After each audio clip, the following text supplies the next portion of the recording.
Went back and tried to remember what are those things that fueled me, what are those things that I loved doing, and it all came back to the arts. And yeah, that's when I made the decision that, you know what, I only have one life. Like, I'm done living it according to standards of people who also don't know what they're doing with their lives. So, because they still have that typical, I would say, perception that artists are, they not ordered, they just go willy-nilly and everything. Something that you make is an art, and I think I just decided to explore mine. There's a beauty of art, that it's about your life, it's about your journey. Yeah, I know about animation. I mean, I watch cartoons all the time. But up until that point, I never thought it was possible for me to do this thing, you know? So when I started, I was like, yeah, one day I want my work to be in a museum.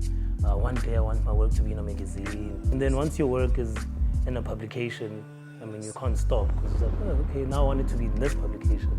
Or I want to be in a certain studio, I want to own a studio, I want to work from a studio. I want to be behind, we're like, what, 20 or 30 years behind? So if we can make the young ones also catch up, and I don't know why we're catching up, but we have to catch up.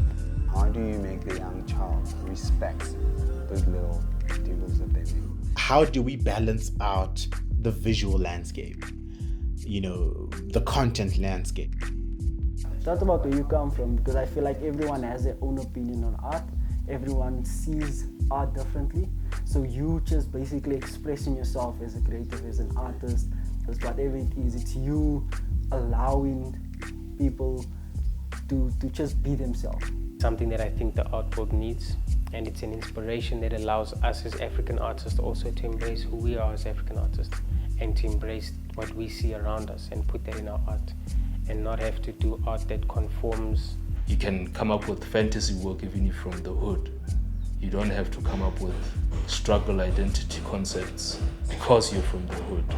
Yeah, just do whatever the fuck you want. I think this generation of artists, like I feel like that's gonna leave us like a legacy, you know? I feel like there's never been in South Africa, from my point of view, like a generation of like so many artists, like talented artists, you know? I would just love to see more illustrators and animators getting into the field and doing well and living off of their art. We need to be seen more. It's basically just really important for everyone to be able to have a place of reference, a catalog that shows that we existed. Like, you can't control how people see you, but you can control what you do. So if you live a life that you know, I'm living 100% with everything that I'm doing, eventually it should resonate to being a life of legacy.